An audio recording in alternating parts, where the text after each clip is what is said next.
देखिए दोस्तों, कल्याण के लिए 9/8/2024 ये शुक्रवार मार्केट के लिए ओटी से मैं 3 ही अंक दे रहा हूं दोस्तों। ये छक्का दुआ और नहला ओपन में जरूर प्ले करना है।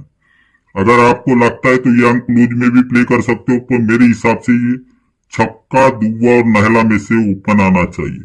अगर छक्का ओपन आती तो ये सिंगल जोड़ी धमाका होना चाहिए दोस्तों। डबल 6 कट होती है तो हल्के में 6 पर ये दो जोड़ी 9 टोटल में 6 3 और 2 2 7 की जोड़ी यहाँ पे रेड घर मैं आपको दे रहा हूं।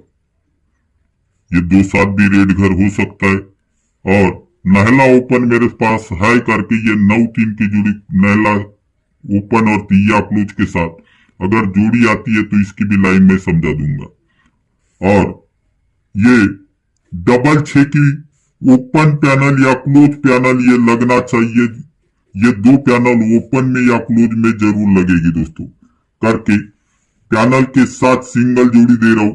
तो चलो आज के लिए जो भी लाइन स्कीम थी मैंने आपको समझाया दोस्तों। मिलते हैं अगले वीडियो में, तब तक के लिए गुड लक, गुड बाय।